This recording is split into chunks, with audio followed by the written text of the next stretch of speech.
Hello everyone, good morning. My name is Sachin Nimbalkar and welcome to 2020 Better Buildings, Better Plant Summit, a virtual leadership symposium. Next slide. Thank you for joining our session. Our session title is PechaKucha on energy management. PechaKucha means chit chat in Japanese language. And so we are going to do chit chat on industrial energy management today. And we have wonderful speakers from 5 different organizations today. They are joining us and they are going to share their stories very different way. So each speaker will get roughly 400 seconds. So 20 seconds per slide and roughly 20 slides. And all those 20 slides will have mostly images, okay? So only pictures or images to tell stories on industrial energy management, okay? Next slide. So before we dive in, there are a few housekeeping points I would like to cover, okay? And I have actually notes given to me. So housekeeping point of view, it is very important we follow specific guidelines, okay? So please note, today's session will be recorded and archived on the Better Buildings Solution Center. We'll follow up when today's recording and slides are made available. So recording will be uploaded on Better Buildings Solution Center. Next, attendees are in listen only mode because we want to keep noise level down. We do not want kids singing in the background, okay? So what it means is your microphones are muted. If you experience any audio or visual issues, please send a message in your chat window located on the bottom of your Zoom panel, okay? And I would like to also begin by thanking my colleagues here. So Leslie Jones, she's actually supporting this session. And then we also have Marissa Scars, she's also supporting this session from the background. Also Clifton In, Kendall, Eli Levin, Tom Winning. I really appreciate all your, all your support and giving us this opportunity, okay? So thank you for that. So my name is Sachin Nimbalkar. I'm a group leader at Oak Ridge National Lab, Energy Efficiency Research and Analysis Group, and we have 22 research members, almost 22 researchers and technical account managers, very passionate about industrial commercial building energy efficiency. And so we are operating from, I'm operating from Knoxville, Tennessee, and I'm also technical account manager for DOE's Better Plants program. So I work with almost 35 different companies and I provide them technical assistance, energy efficiency point of view baselining, as well as energy performance analysis support. We organize energy assessments, implant training at manufacturing companies. And I also, provide software related technical assistance. And so my background is PhD in mechanical engineering. And before joining Oak Ridge National Lab, I was at Rutgers University. The reason I'm mentioning that because even at Rutgers University, I actually work for DOE's Industrial Assessment Center operating from Rutgers University. So DOE, we are actually working with manufacturing companies from all different directions, ISCs, Better Plants Program, CHP, a lot of support available. Next slide. So here is today's agenda. So as I mentioned, we have 5 speakers and we have 5 different stories. And we are going to tell these stories using only images. So each speaker will actually present on whatever specific topic, 5 different topics. So 20 images per story. And then for each image or each slide, our speaker will only get 20 seconds. So total time is roughly 400 seconds per story, okay? And as you are aware, there are multiple components to energy management. Energy management is actually very complex, complex system, and there are multiple components. And so today, through this PechaKucha session, we are going to focus on like most important components of energy management. And so we'll start with, for example, engaging employees using effective communication tools. communication is very important pillar of energy management. So we'll start with that. Then we will talk about energy performance tracking and energy efficiency opportunities in water and wastewater systems. So energy performance tracking, that's again second most important component of energy management system. And then General Motors, from General Motors, we'll hear about energy performance contracting. So alternative ways to implement energy efficiency projects. So project implementation point of view, that's going to be important. Topic number 4 will focus on smart manufacturing and Internet of Things strategies for improving energy efficiency in manufacturing plants. So we need to, because not only COVID-19, but in general, I think we need to start using smarter tools, smart dashboards, and Internet of Things to improve our energy efficiency in different facilities. So we'll cover that. And last topic, it's more like ultimate goal. That's our ultimate goal. Our ultimate goal is mature energy management system in your manufacturing facility, and then ISO 50001 certification. So we will hear from our speaker on that topic, last speaker on that topic, and we'll have Q&A session at the end. Okay, next slide. Okay, now again, this is very important. And I have proper notes, but I'm definitely not going to read my notes because Leslie has done wonderful job in summarizing what we would like you to do. Next few seconds, go to slido.com, www.slido.com, because we are going to use this tool to basically capture your questions, and at the same time we are going to do live polling.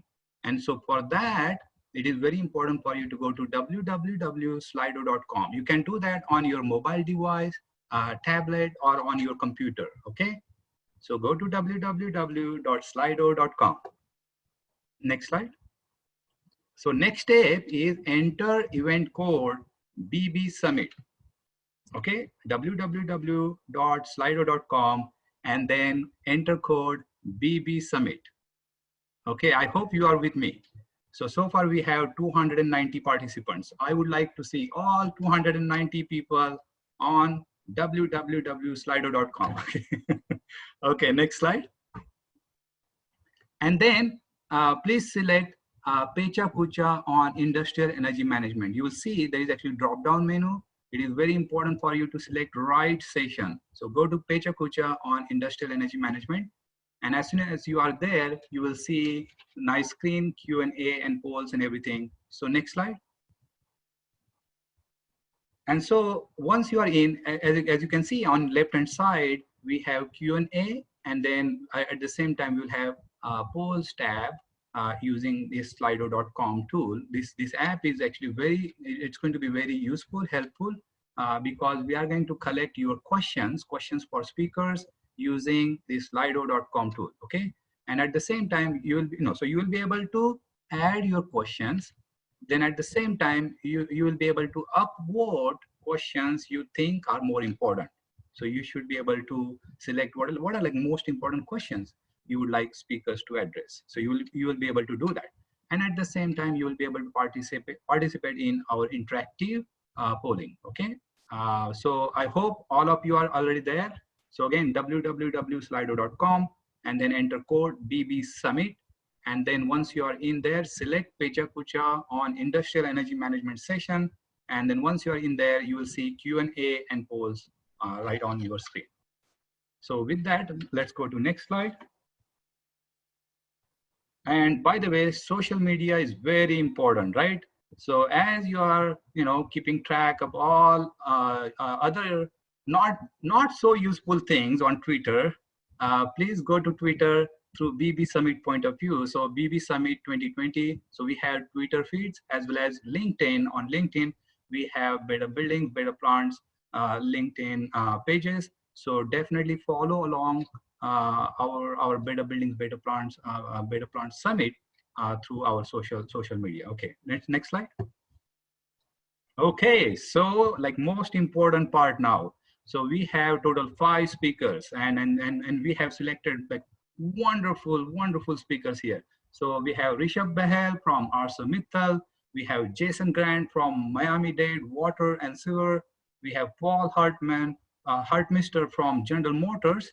And then on next slide, we have John Troyer, Schneider Electric, and Terry Emerson of Charter Steel.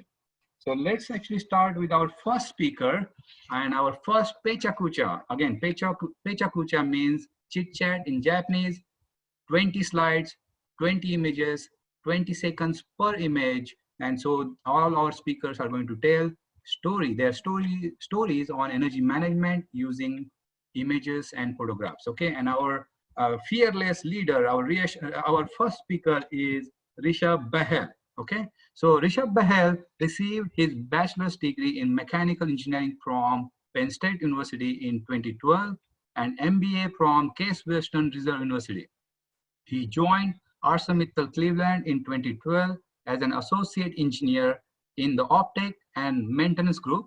He then became project engineer in 2013 and was promoted to energy engineer in 2015, and now is the manager, utilities and energy conservation.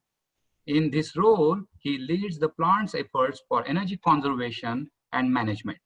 Rishabh is a certified energy manager from Association of Energy Engineers and was awarded Cranes Cleveland 40 under 40 in 2015. Okay, Rishabh, the floor is yours. Thank you, Sachin, for that great introduction. Hello, everybody. I'm Rishabh Bahel from ArcelorMittal, and I'm here to talk about how ArcelorMittal is engaging employees using effective communication tools to propel our ongoing energy management efforts.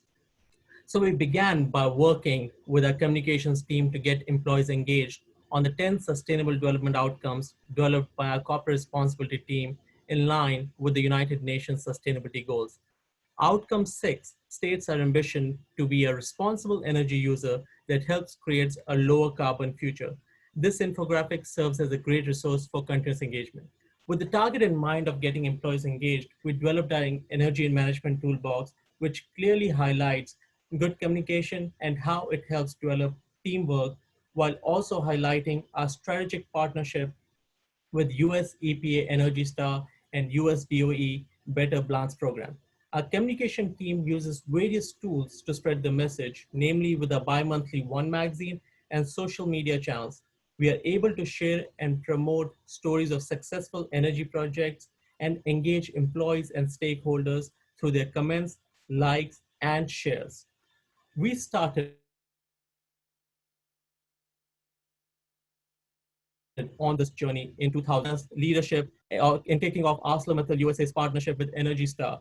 From the beginning, we have prioritized communication, and this was one of the first articles published to tell employees why we are partnering and what our goal is. From one of that very first articles to this infographic, which highlights our top 10 energy projects for 1 year, we have come a long way. These infographic helps our employees across the US get a snapshot of what energy projects other plants are implementing and how they can possibly replicate the same. As we all know, no energy management program works unless you have the upper management support. In this snipping, you can see our CEO at the time, Andy Harshaw, talking to employees on the importance of energy management and what roles everyone can play in this journey. Our current CEO, John Brett, echoes the same message. This first step of getting the message out is important so that one-way communication can evolve into a true engagement with employees wanting to get involved. In this picture, you can see a number of employees who went out and identified some low-cost, no-cost energy-saving opportunities as part of our Power of One campaign. This campaign empowers our employees to make a difference. In this picture, you can see Bill on the left and Tony on the right, who have emerged as our poster children for VFDs and lighting respectively. We appreciated their efforts by actually putting them on posters across our sites. It sends the message to other employees that you can do this too. Tony wanted to go a step further. She collaborated with our communications team to write an article on why she cares about energy conservation and how other employees can relate to it. We published this article not only in the intranet and the magazine, but also on our USA website. When we see our shop floor level employees get engaged, it helps the energy leaders to come together and share these best practices. while also discussing about the ongoing energy efforts that are working and what needs to be further improved. This picture is from our America's Energy Roundtable of all our American segment energy leaders. And this picture is of all our global energy leaders. You will see in these photos there is teamwork, best practice sharing, and dialogue at every level of our organization. Our communication teams capture the key messages from these meetings and helps us share the ideas with the full workforce. We believe one of the best ways to motivate engagement is to recognize people for their efforts. Our Wharton plant accomplished a great project, and we submitted their project to AIST for the Energy Achievement Award, which they won, and the plant manager came with the entire team to receive the award. When these recognitions get published, other plants want to work on identifying their own prize winning projects. Inspired by what they saw going on at other plants, our Warren facility volunteered themselves to conduct a treasure hunt in plant training. Here you can see the article featuring the entire team engaged in the treasure hunt. Our communication team always wants to work with us to keep the conversation going. For the Energy Awareness Month, we decided to do an energy fair where our communication teams created material to get people to attend while generating an excitement for the same. Once new people come to attend these events, they want to learn more about our ongoing energy efforts and the energy principles. So, in conjunction with communications, we developed an energy learning channel where people can learn at their own pace about the energy savings principle that apply to their work or simply gets them curious. While they are learning about energy principles, our communication teams continue to spread the message on how partnership with Energy Star and Better Plants are helping us. We like to highlight important days for our partners and use it as an opportunity for continued education and engagement of our people. While we try to keep people engaged, not everyone views energy efficiency as part of the job, and not everyone will take energy courses. So we work to feature at least one energy story or principle in every issue of our magazine. This one shows how we try to make the principle of power factor fun, accessible, and understandable to all our employees. At the end of the day, we want to continue highlighting our collaboration with our partners and also showcase the plant's effort. Last year at this summit, we received the Better Project Award, which we not only shared in our magazine, but also proudly published on our website for our external stakeholders to see. This continuous engagement with our effective communication is what will enable our employees to embrace the power of one. I've taken some liberties with our brand here, but only because I want to say we have been able to use strategic communications to develop true energy superheroes in our workforce who will take our energy program to the next level. With that, thank you. Thank you so much, Rishabh. That was great. That was great. And by the way, in the background, Leslie Jones and Marisa Scars, they are doing wonderful job in terms of addressing our participants' question. There are a few technical questions from our participants regarding www.slido.com and BB Summit as kind of code. And at the same time, there are questions regarding our Zoom call-in information. So Leslie and Marisa, thank you for taking care of those things in the background. I appreciate. At the same time, all participants, if you are already in slido.com, please start asking questions for our speakers. And at the same time, you can also rate or maybe like specific questions so that then we'll shortlist those questions for our speakers and we'll address all those questions in the end. So our next speaker is Dr. Jason Grant from Miami-Dade Water and Sewer.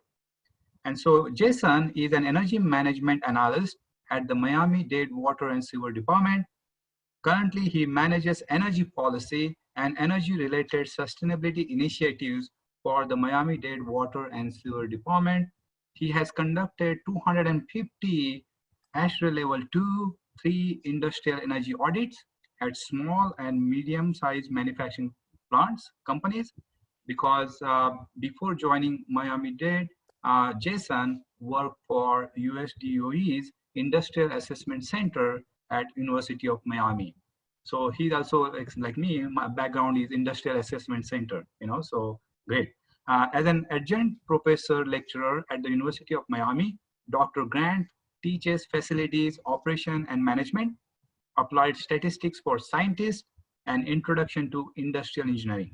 He holds a doctorate in industrial engineering, specializing in manufacturing and large system energy management from the University of Miami.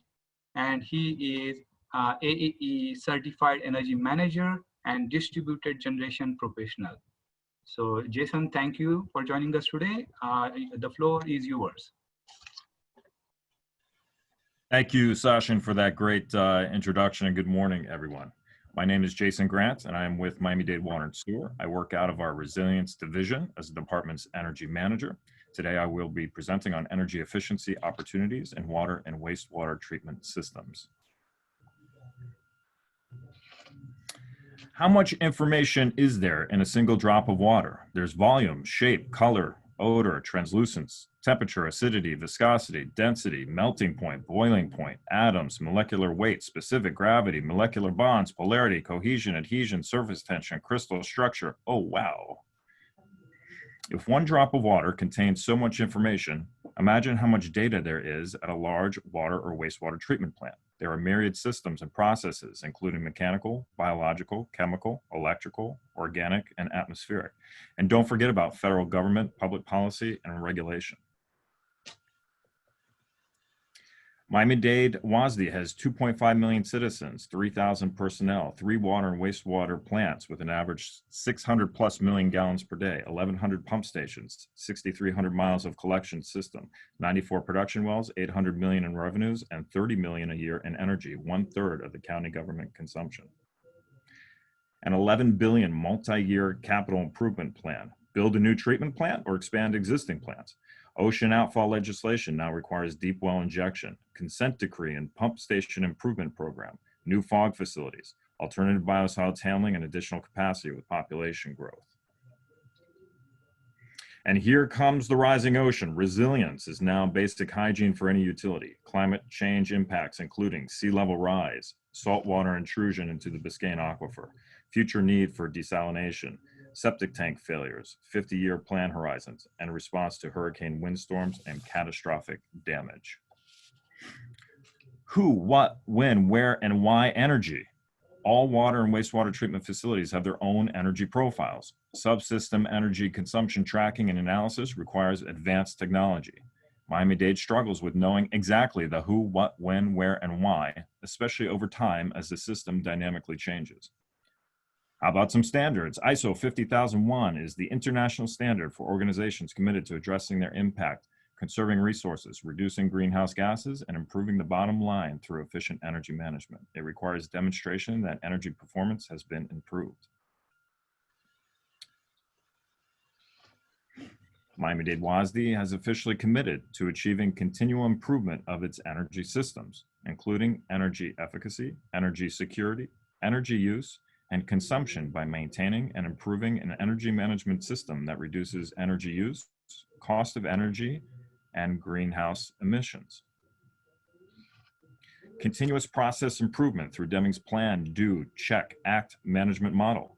It is imperative to define everyone in the organization as a stakeholder with shared ownership of success. A framework for iterative improvement that feeds on real data using the scientific method to reliably produce system improvement. Projects which have always been ad hoc must now be incorporated into one comprehensive holistic strategy.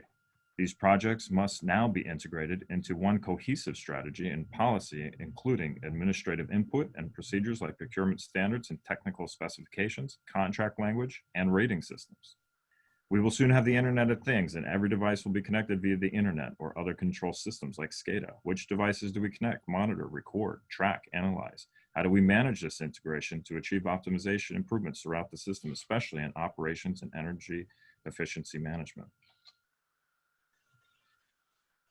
Big data is also overwhelming and can be as useless as no data. Critical data must first be accurately acquired and stored. It must be reliable and secure and made readily available to all personnel capable of making use of it. Data must be compartmentalized and prioritized for effective and practical modeling and analysis. Dashboards are great for real-time snapshot of current system state. They do not provide historical benchmarking, analysis, forecasting, etc. Miami-Dade WASDE installed 200 smart meters, and so far we can only monitor them in real time. The analytical data analysis component has yet to be implemented. Advanced distributed generation includes renewable sources of energy and storage, newly advanced control software, hardware, and communication protocols, increased system reliability, avoiding the oversizing of system components from generation through transmission to distribution, and deregulated markets. There is no silver bullet. Advanced energy efficiency gains will require comprehensive strategies that include the adoption of renewables. In water and wastewater treatment, biogas coupled with cogeneration and other renewables play a significant role towards a net zero energy. In South Florida, there is now an opportunity for solar and energy storage. On a macro scale, the integrated water cycle is complex and includes all aspects of water and water management throughout a municipal ecosphere. While the amount of data at this level is daunting, there are endless opportunities for energy efficiency gain. Better policy at this level leads to efficient water and wastewater treatment. There exist many impediments to implementing sound energy projects, including federal, state, and local regulation, bureaucracy, and policy. These challenges must be addressed directly through a methodical and persistent approach to effect good energy policy as part of long-term organizational strategic planning. And finally, thank you, US DOE Better Buildings. Our current Better Plans partnership, as well as our previous accelerator programs, have had a meaningful impact on helping Miami-Dade WASDE drive energy savings initiatives towards improving our overall energy intensity profile. Thank you.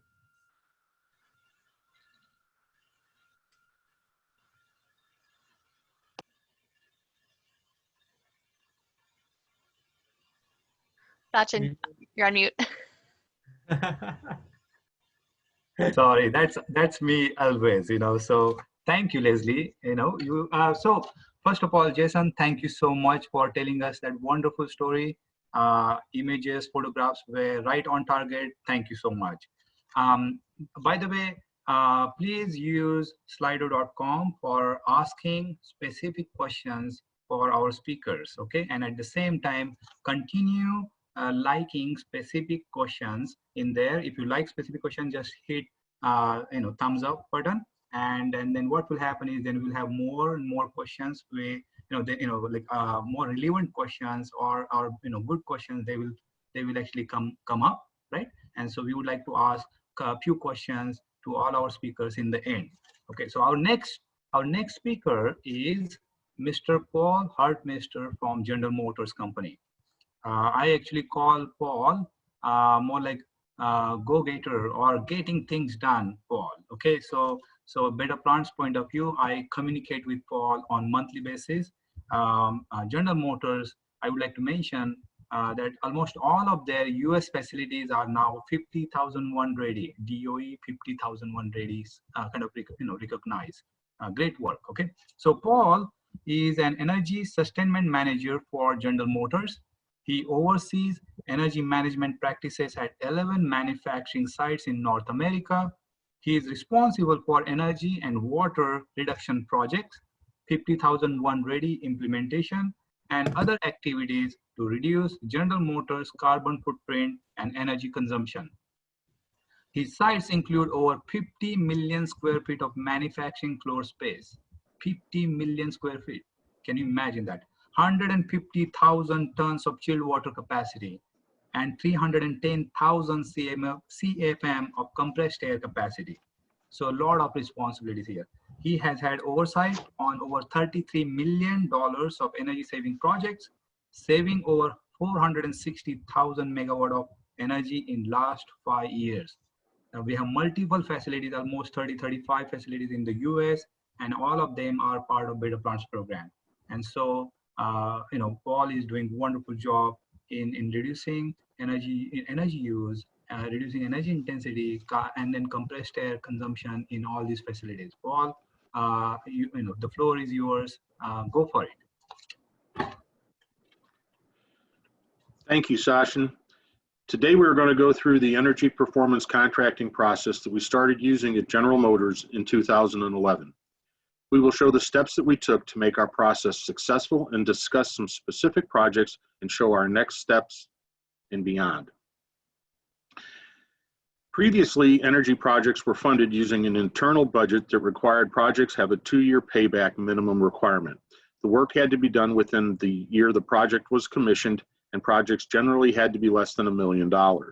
With the new EPC system, we have the ability to extend paybacks and have more flexibility when choosing projects. When developing an EPC, approvals are required from leadership, finance, and legal teams as a system of checks and balances. When you consider using an EPC in your organization, it is a great idea to involve these groups early on in the discussion. This helps the process move along with less rework at the end. With the appropriate approvals in place, project managers need to select an energy service company to conduct the project. This takes the form of a bidding process where General Motors evaluates offers from the ESCOs and then selects a partner to use on a variety of projects across assembly, transmission, engine, stamping, and non-manufacturing sites. GM pursued lighting projects first because they have low payback periods and are easy to install and maintain, and the savings are easily measured.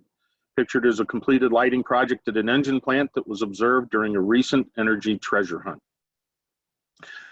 One of the first EPC projects that we took on was a lighting upgrade at our Marion stamping plant in 2013. The project included LEDs in the press area and T8 fluorescents in the assembly and shipping areas. This project was very successful and is being upgraded to change the T8s to linear LEDs later this year. The project reduced the plant electrical energy demand by 1,200 kW. The Global Tech Center and Milford Proving Grounds underwent site-wide retrofits from T8s to LEDs, having about 65,000 and 22,000 fixtures retrofitted respectively, providing over 24 million kWh of energy savings at the 2 sites. The beginning to many EPC projects starts with the energy treasure hunts and plant sufficiency planning, where opportunities are identified, ideas are developed and pulled together into a completed project that has several energy conservation measures. Once the project is formed, the ESCO bidding process begins. The performance contract is signed and the project gets underway. As lighting progressed from HIDs to T8s, projects were completed and then redone as LEDs became more reliable and cost effective. With lighting addressed across the company, a move to more complex projects was needed, and the measurement and verification had deeper scrutiny. One of the first non-lighting projects was a steam elimination project at our Bay City, Michigan plant. Here, old steam boilers were replaced largely with Cambridge units and unit heaters throughout the plant. Other steam users were replaced or eliminated based on the continued need. The overall project was a success and paved the way for other similarly complex projects to follow. Saginaw performed an EPC in part to install a leased compressed air building. The new building provides over-the-fence compressed air and was able to eliminate the use of the existing powerhouse. The new compressor plant is more efficient and located closer to the plant. One of the conservation measures taken for Flint Engines EPC was chiller optimization. The system was converted from primary-secondary to variable primary, got updated controls, and got VFDs on its cooling tower fans. To date, over $60 million of work has been completed, with $20 million currently in process.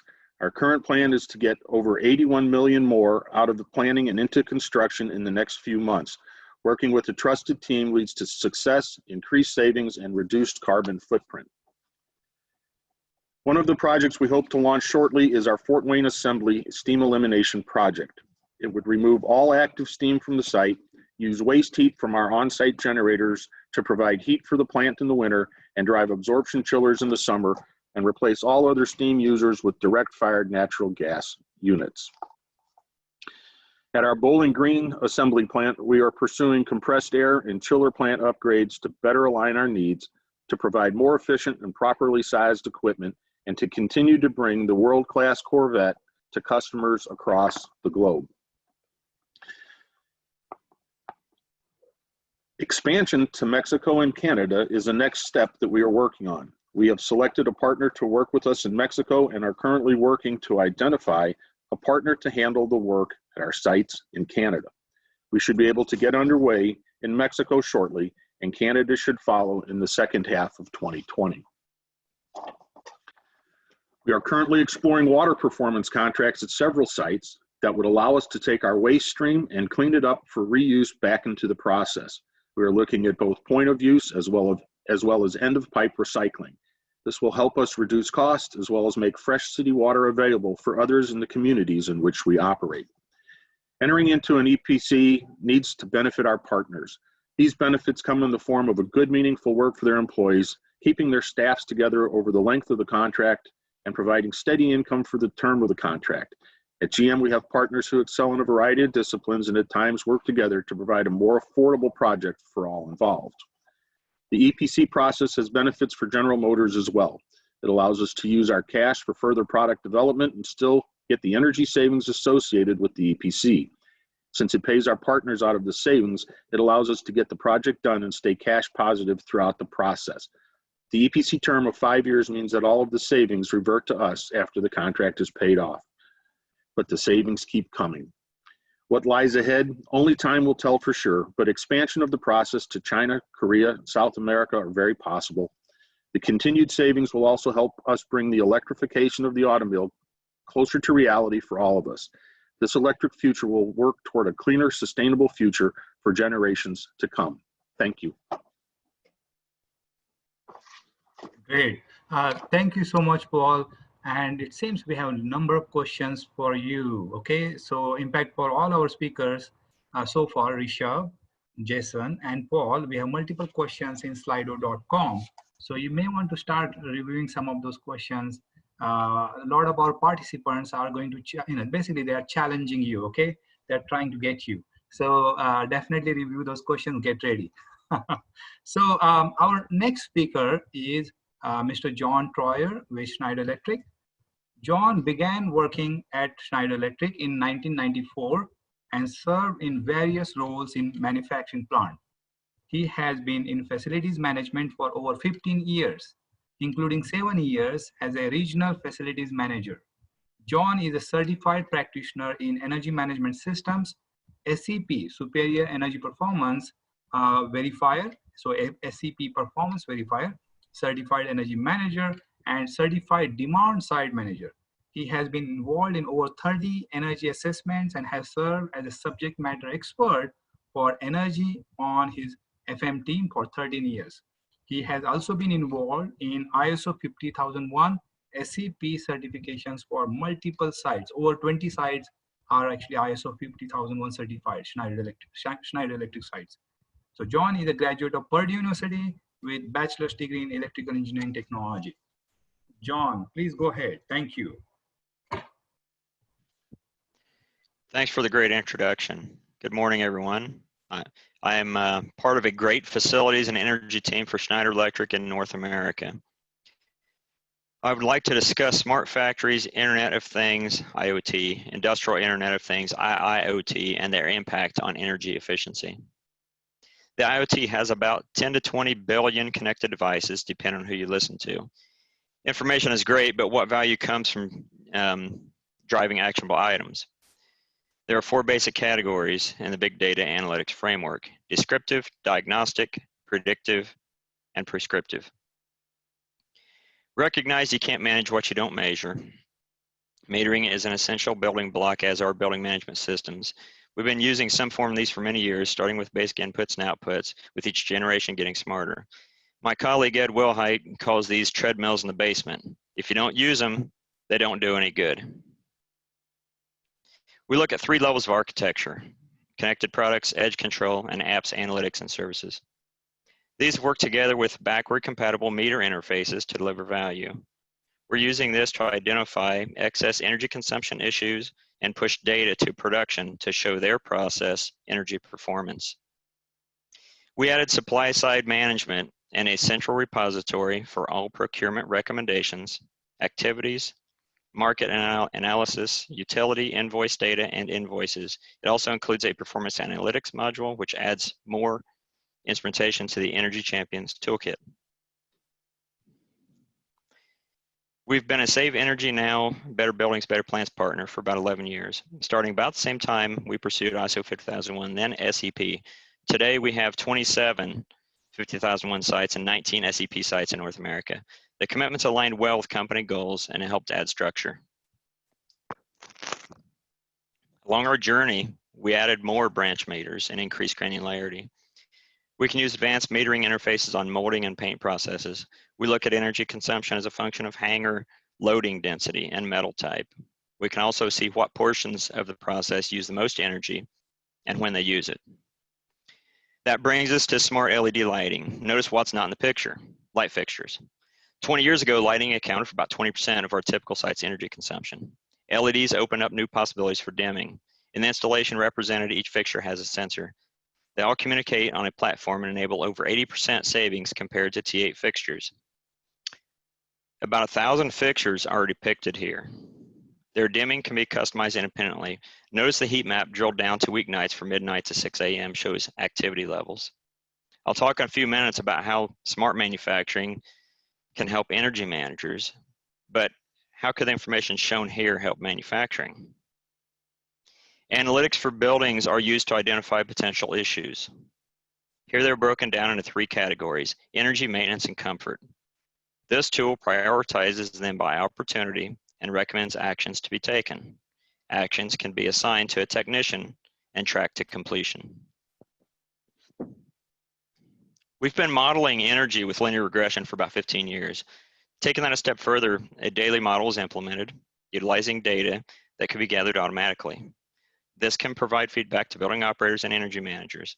For those who want to dig deeper, each day shows model versus actual, confidence band, manufacturing, and weather information. Sensor level monitoring of assets can issue predictive analysis to allow users time to act before a failure occurs. For example, heat sensors feed into the system and are watched for characteristic changes, signaling a possible issue to be acted upon before it can impact production.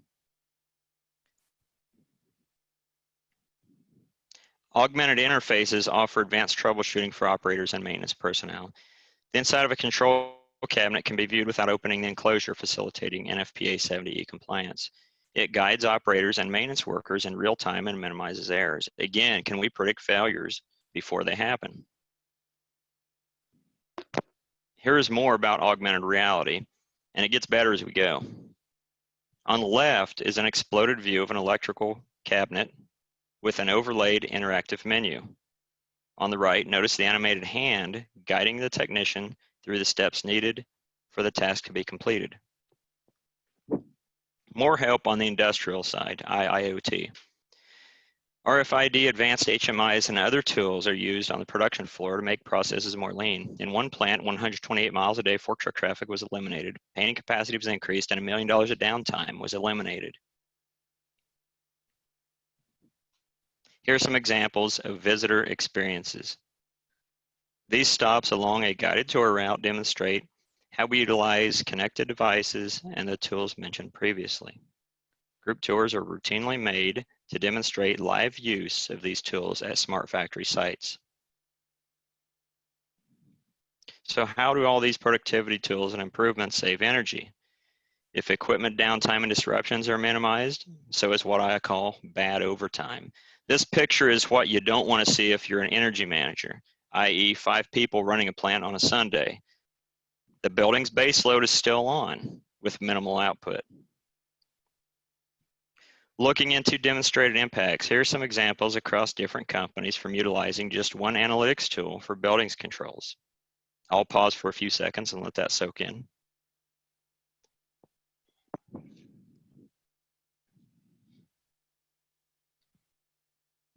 Machine learning, AI, big data, cloud computing, IoT, analytics.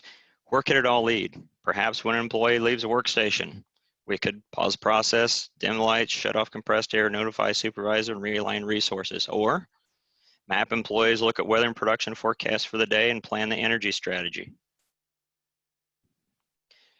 Finally, don't forget the basics. At the end of the day, it all stands on the basic building blocks.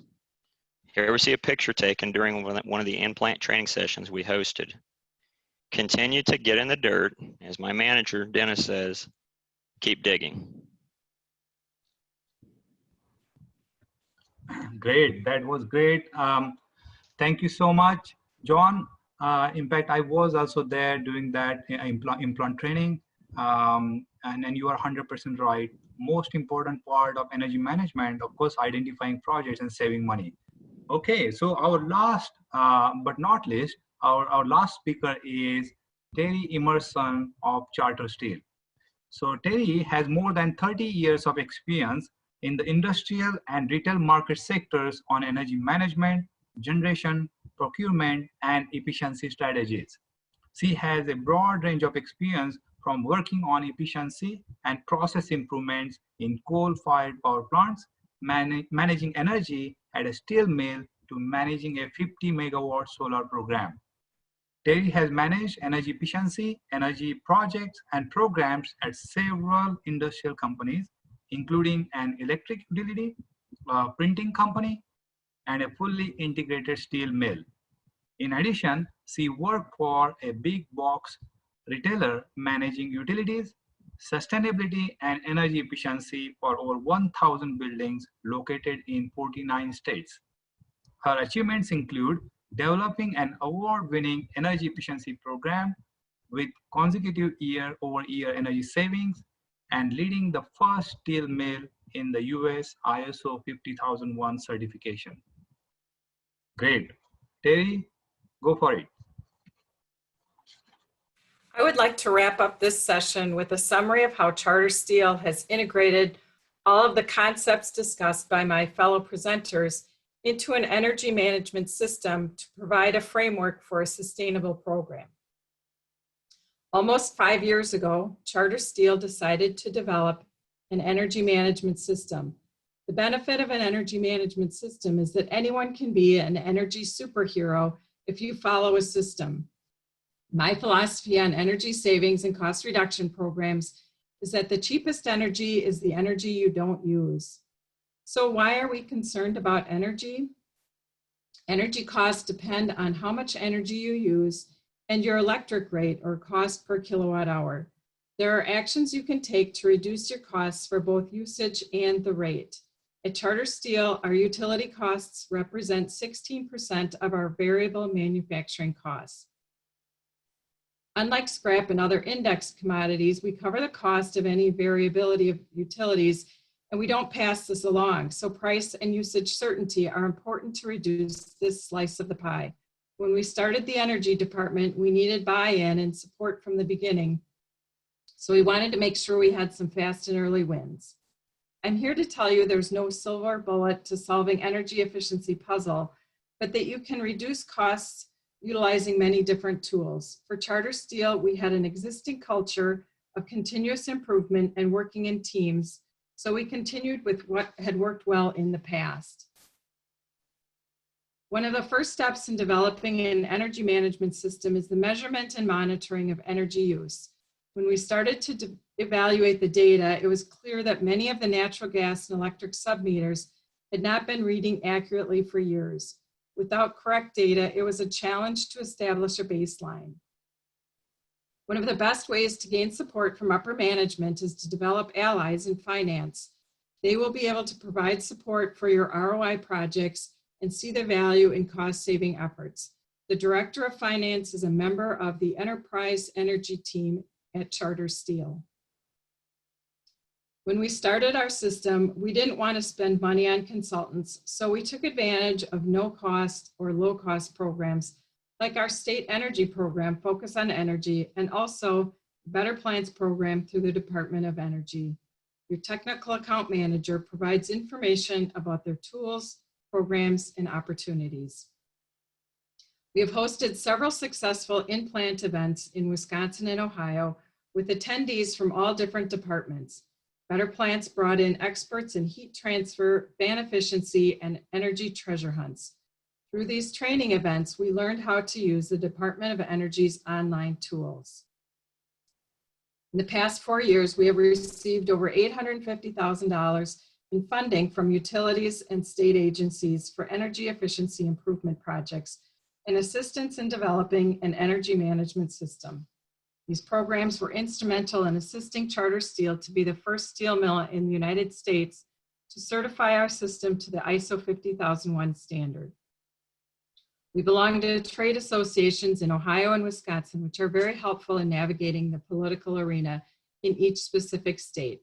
They provide opportunities to make your voice heard in rate cases and legislative changes. When I started the Energy Department, we put together a 5-year roadmap of where we wanted to be to make sure that management had the same sense of urgency. In the past, Charter Steel had conducted standalone energy audits, but there wasn't any ownership to implementing results. As we prepared for ISO 50001, we used the Better Plants 50001 Ready tool as a checklist prior to internal audits. It helped to point out weak links and gaps within our system that we were able to correct before the audits. Charter Steel has been very familiar with developing a system to a standard and auditing to the standard.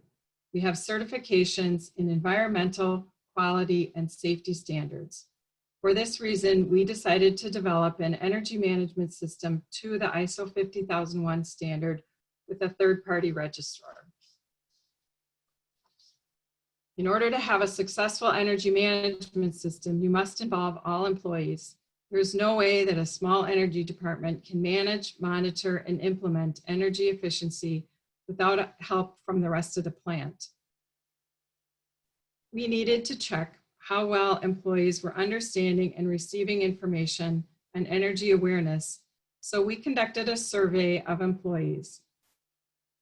It was surprising how well employees connected with what they did every day to saving energy, but most people were not aware of our energy goal. In 2017, Charter Steel received a Better Plants Award and the Industrial Energy Technology Conference Award in Energy Efficiency and Environmental Stewardship.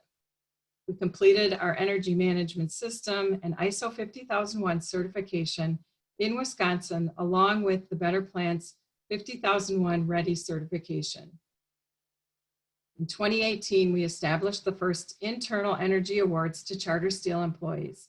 In addition, Katie Dimmer, our energy engineer, was awarded the Association of Energy Engineers Young Professional of the Year Award. We completed ISO 50001 certification at our Fostoria, Ohio plant. Charter Steel's next steps include ISO 50001 certification at our Cleveland plant, completing energy dashboards at all 3 locations with information on energy use and cost. And we're fine-tuning energy improvements for new projects that we have, including a scrap preheat at our Saukville facility and new production line in Cleveland. These are the steps that Charter Steel used in developing a successful energy management system. Support from upper management, measuring your energy use, utilizing low-cost resources, having a direction and long-term vision, setting goals, engaging your employees in energy efficiency and awareness, and making sure you celebrate your successes. Great. Thank you so much, Tari. That was wonderful. And also thank you for showing that image. I think Rishabh started with Superman and you ended with Captain America. So thank you for that. Leslie and Marissa, thank you so much in the background providing all support. So now I think next step is Q&A. Leslie, are we going for Q&A or we are going for poll first? Let's do the polls first, because then that'll Okay. give the speakers a few minutes just to read through all the questions that came in, because there are a lot. Yes, exactly. Thank you, Leslie. So all participants, please look at the questions, whatever questions we already have, and start kind of liking some of those questions, whatever questions you like. If you do that, then top most questions will pop up all the way up. Okay, so definitely help us in prioritizing questions, because we don't have a lot of time, okay, to cover all questions. Now let's go for active poll.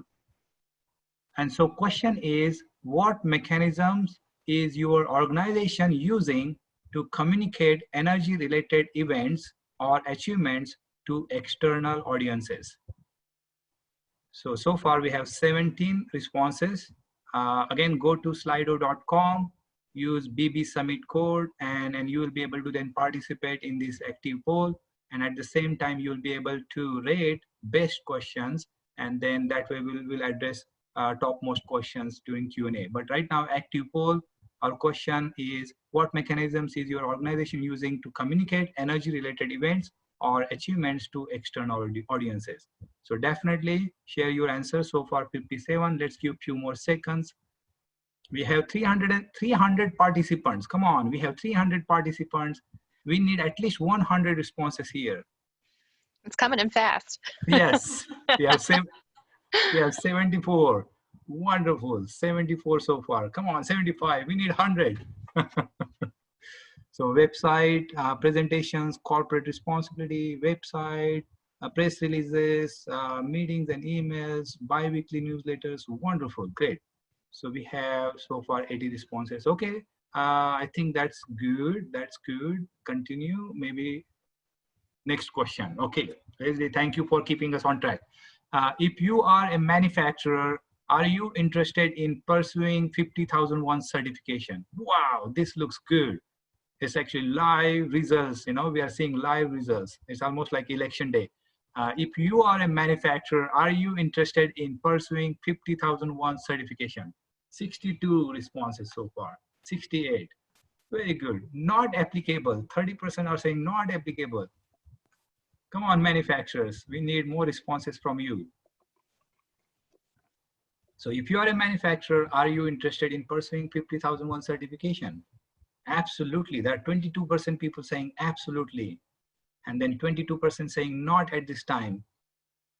There you go. Absolutely is winning. 24%. I like this. Okay, 100. This is good. Okay, maybe let's wait. Let's actually wait for a few more seconds, because I think this is an important question.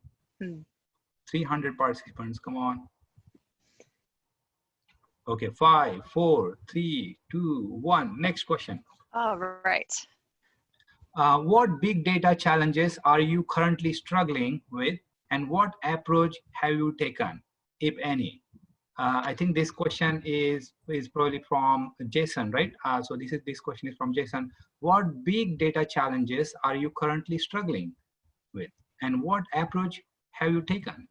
So sufficient metering, cybersecurity is big issue. Definitely only 2 responses so far. 5 responses. Okay, acquiring interval data. Cybersecurity is popping up on the top. Setting up alarms, connectivity, sufficient submetering, reliability. Okay, SCADA, data gathering, data reliability, storage, internal know-how, trying to decide on a uniform platform to use, lack of submetering. Okay, what big data challenges are you currently struggling with, and what approach have you taken? 66, 67 responses so far. We'll actually wait until 100, and then we'll go to next question. 71, all right. Updating IT infrastructure, metering accurate data. Okay, I think let's go for next question. Okay. Okay, this one is easy. Are you implementing smart manufacturing and IoT solutions for improving the energy performance of your facilities? So again, focus is on energy performance here, right? Energy productivity, energy consumption, or productivity improvement, right? So smart manufacturing and IoT solutions for improving energy productivity, energy performance, or productivity of your facilities. 32% respondents are saying yes. So far we have 81. This is really, I think, favorite question so far, like 80, 87, 88 people responding, and they're saying yes. And then not at the moment, but we are looking into it. And then third is does not apply. So yes, 30%, not at the moment, 27%, 92 responses so far. Let's hit 100. 94, 96, 99. One more. So 33. Deliberately hover there. There you go. Okay, next question. Okay, what major challenges do you face when using energy performance contracting to fund energy projects? What major challenges do you face when you're using energy performance contracting, alternative financing mechanism, ESCOs, when you're working with ESCOs to fund energy projects. So okay, cost benefit analysis, MNV is big problem, cost benefit analysis, legal issues, internal finance, CFO approval, payback period, distrust, interesting, complicated contracts, MNV, legal issues, third party verification,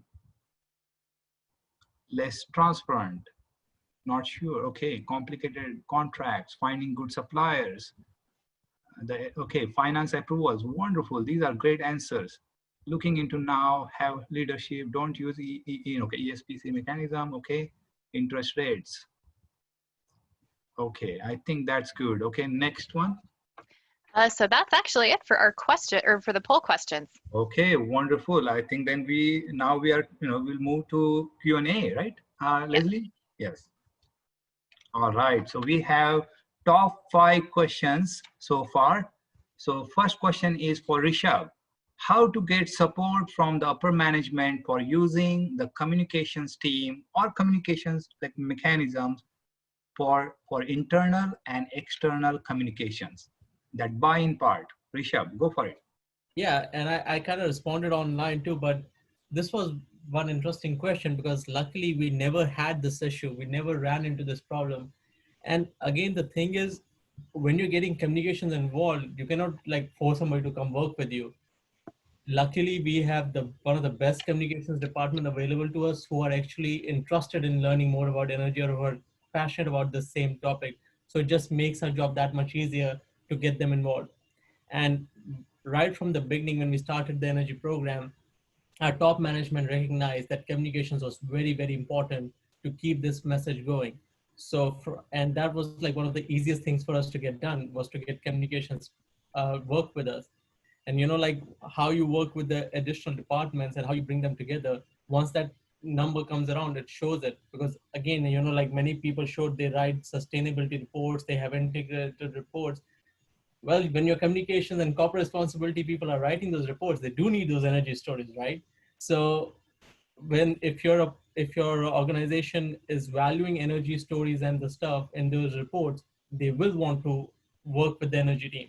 So when you guys do your own energy team meetings, do invite those people in your meeting too. Like whenever I do an energy team meeting, our communications rep is always there and she's very interested in learning more about it. So, once you get their active participation, it just makes it that much easier for you to sell that to the upper management. Wonderful. Thank you, Rishabh, for that answer. Next question is for John Troyer, Schneider Electric. So what kind of software are you using for data collection, analysis, and visualization? I think energy dashboard point of view, energy performance indicators point of view, what software are you using for that? John?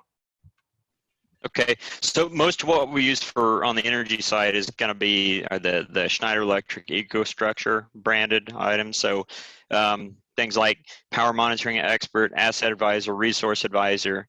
We also use Building Advisor, some other things that maybe on the manufacturing side, Aviva, and I don't know much about that, but those are some of the things I touched on earlier that the manufacturing folks use, but we get some fringe benefits from on the energy side. Also, digital lumens light rules for the advanced lighting controls that I showed earlier.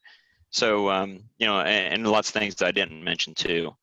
So, EcoStruxure has a whole suite of things involved that I didn't necessarily touch on, so. Right. That's great. Thank you, John.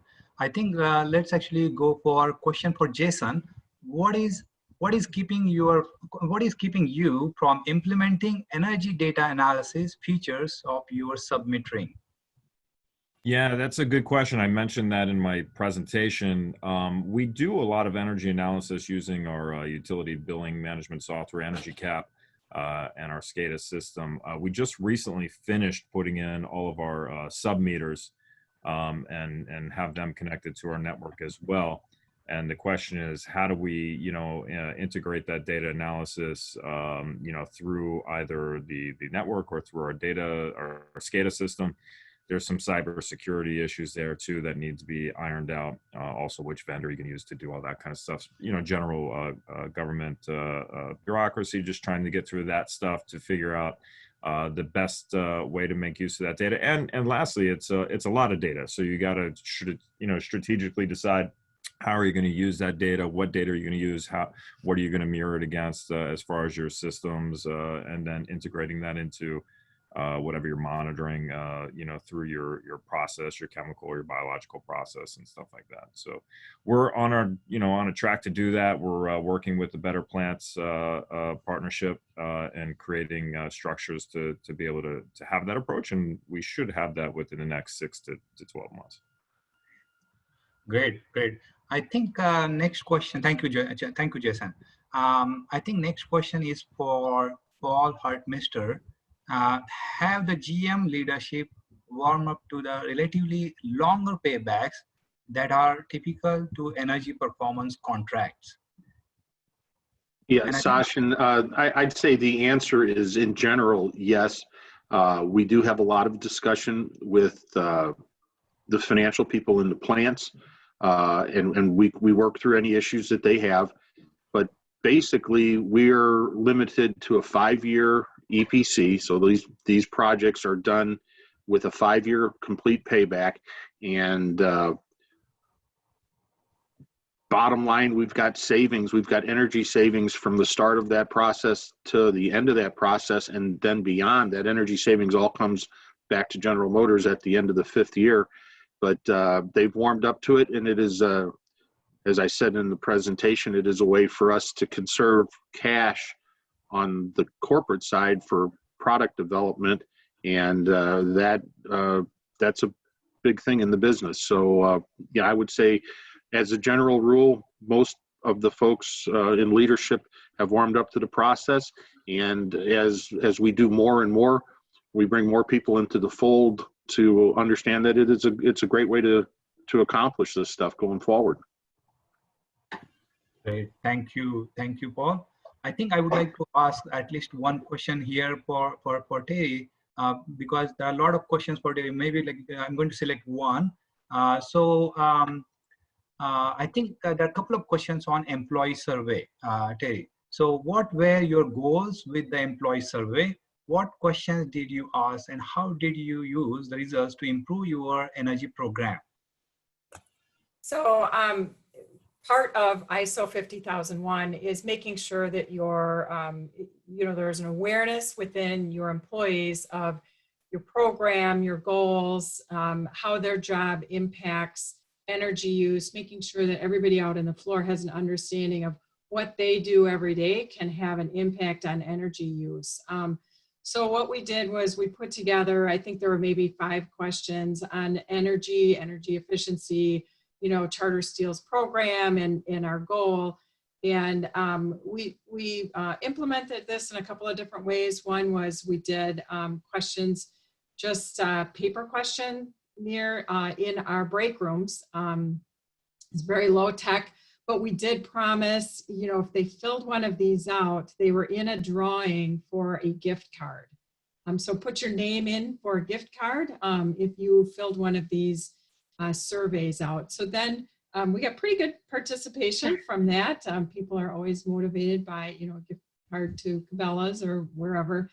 And then we were able to determine, what people were understanding. So there was a lot of understanding. We were thrilled that people were aware that we had an energy program and a system in place, had a pretty good understanding of how their job impacted energy use. But then when we asked, and what's the energy saving goal for Charter Steel, people really didn't have a clue. So it helped us then target our communication to the plant personnel in areas where we thought that they maybe needed a little more information. Great, thank you, Tari. I think for this specific situation, COVID-19 situation, there is actually one question I would like to ask that question, and please feel free. By the way, although this question is for Paul, Other speakers, if you would like to also jump in, please feel free. Okay.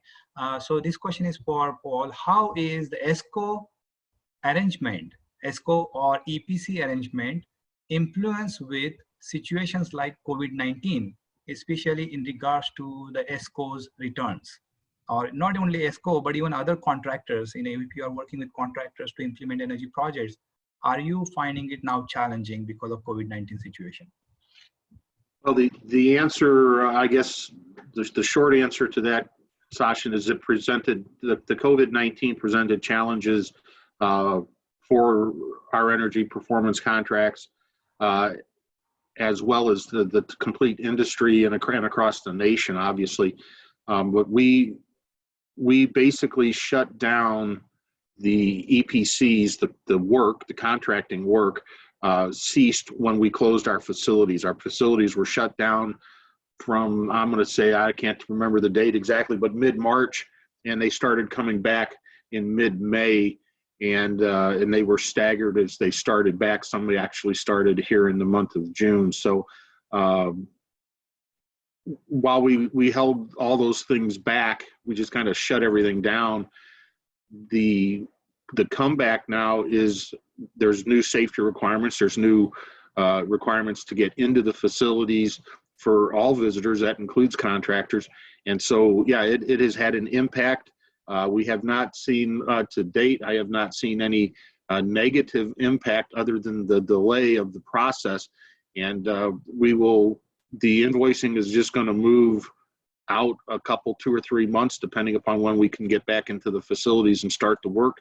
And depending upon the location and the area of the country, we have seen more disruption in certain areas and less disruption in other areas based upon how the governors and the local folks, in politics, basically turned off states or turned off cities.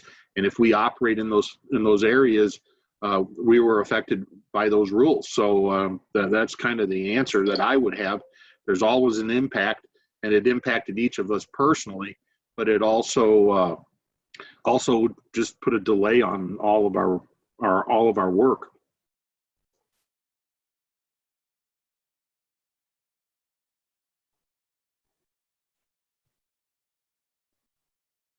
Sachin, I think we lost you. Okay, how about now? You're good.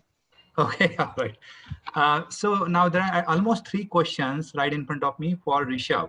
Okay, so I'm going to just create one question, and then Rishabh, then you can answer that. Okay, so I think first 2 questions regarding communications is actually related to budget, your annual budget. Like, is there like person dedicated solely to energy awareness communication point of view, or what's your annual budget for the energy awareness communication program? Of course, you don't need to answer dollar values, specific, hours, but in general, please address that question. And then there is also one more short question. What is the magazine you do energy articles in, and how often does it circulate?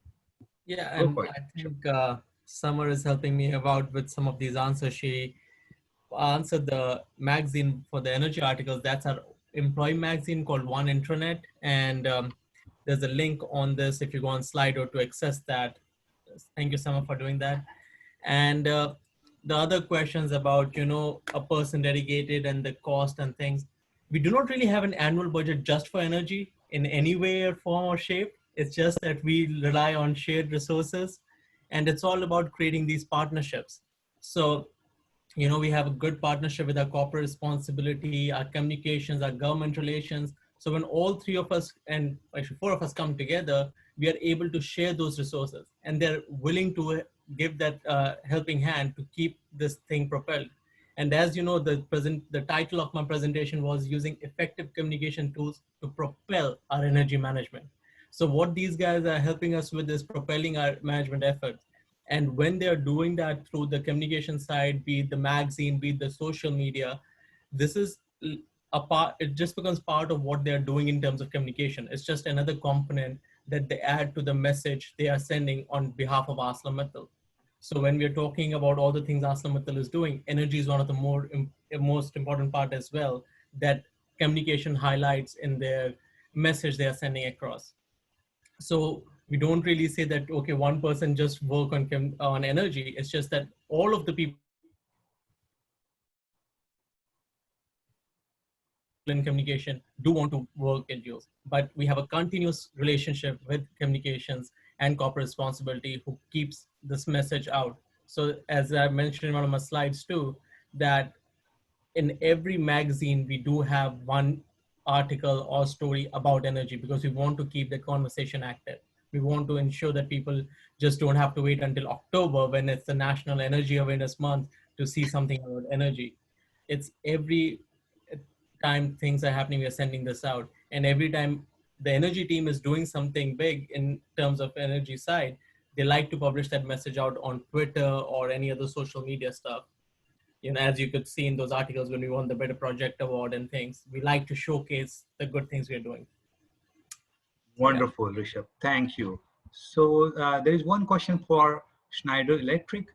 John, there is one question for you. How do you get operations leadership to support funding utility meters when they are considered non-cost saving cap expenditures?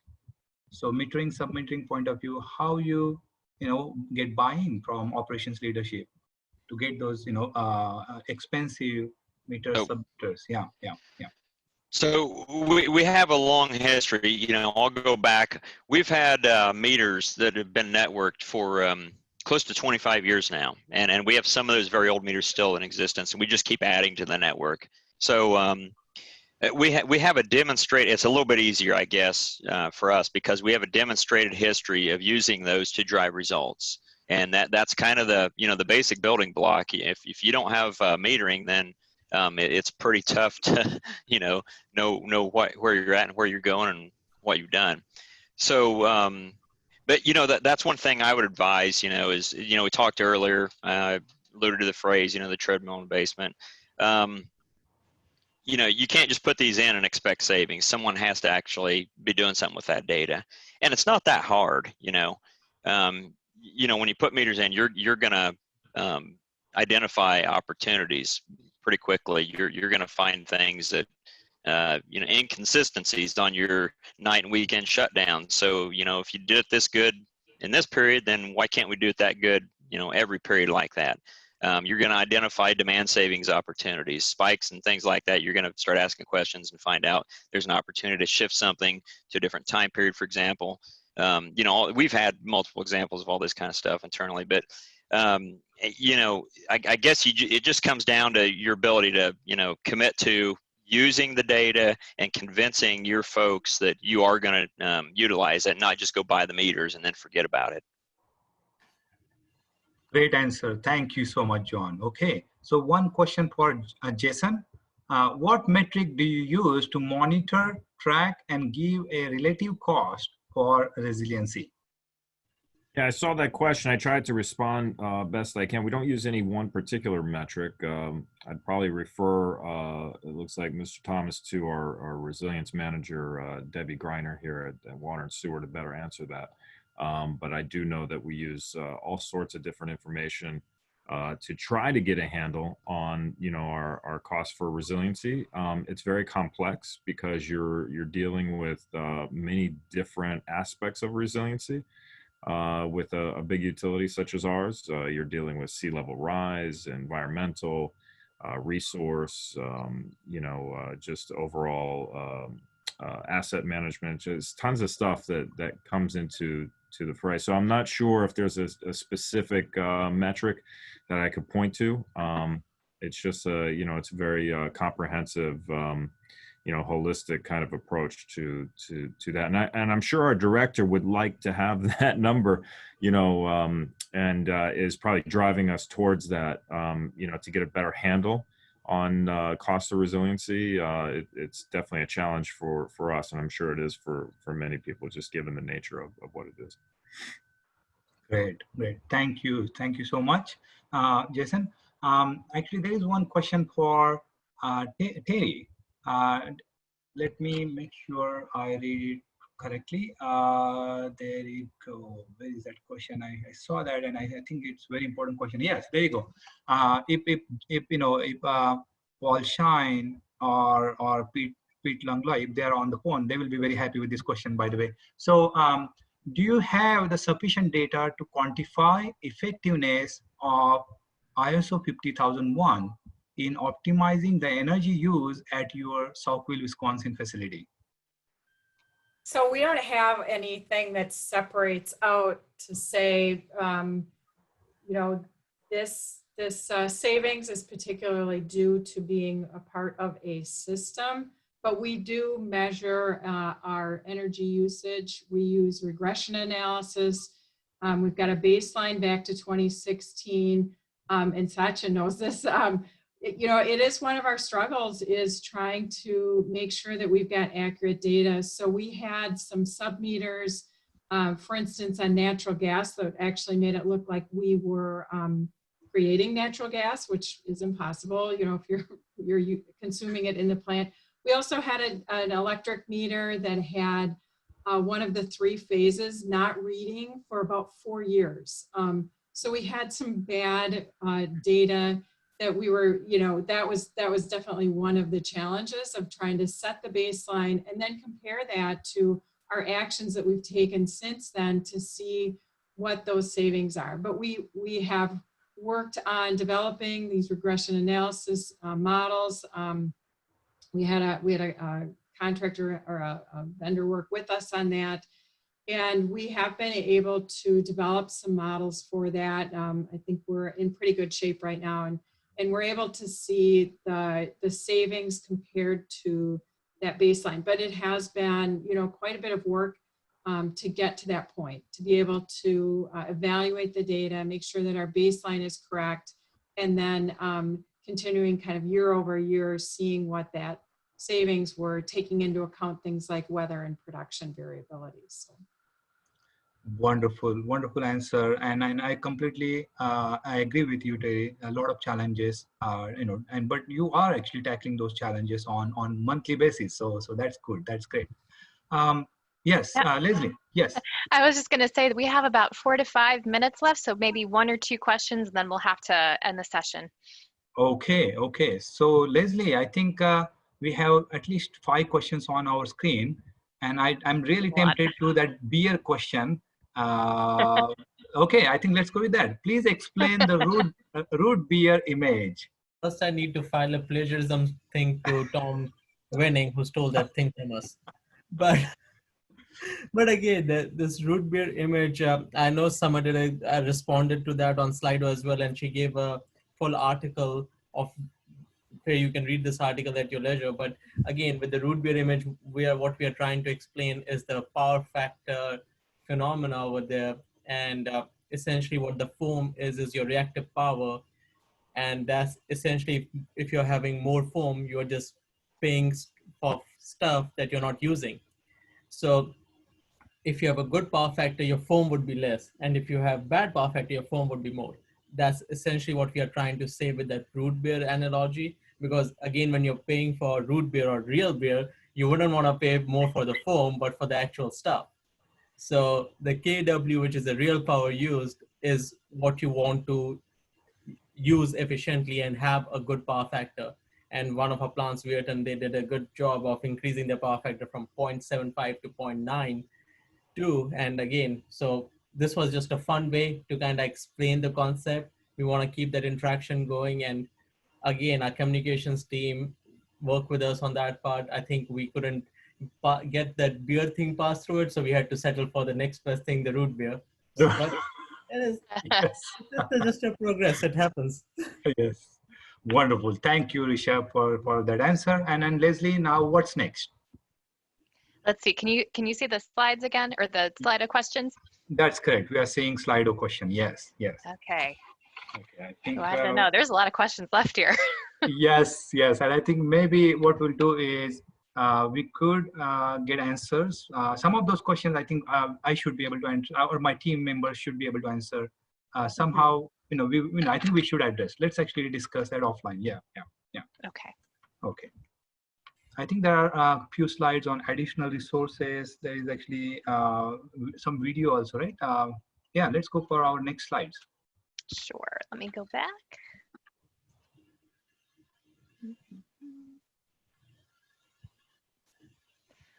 Oh, and forgive me, I have to scroll through all of these to go back to the end. I went back to show the root beer image, so No problem. hopefully Yes. no one's getting car sick.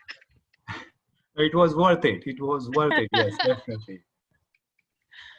And I think definitely all these slides, as well as a recorded version of this session, it will be uploaded on Yes. Better Buildings website. Yes.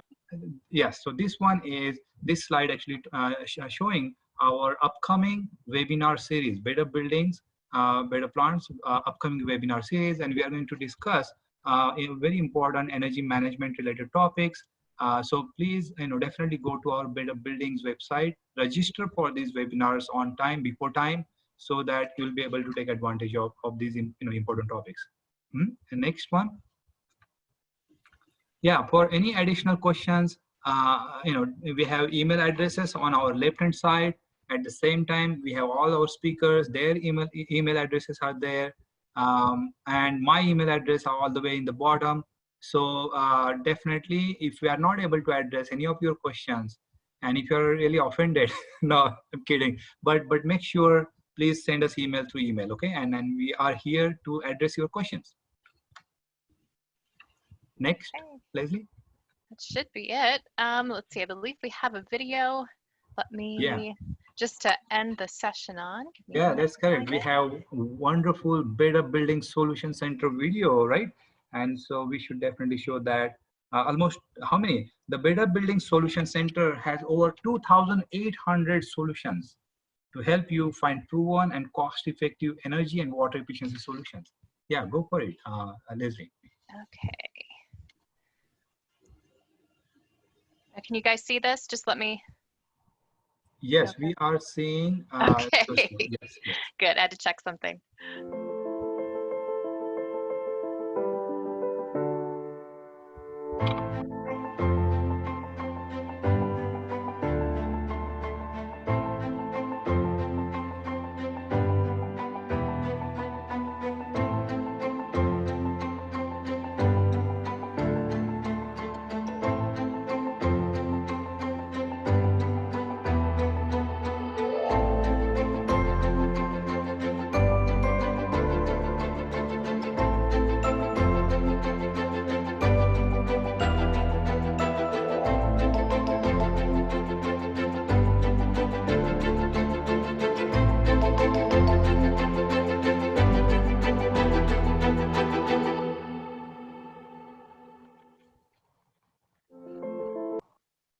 Right. That was wonderful video. I like that music.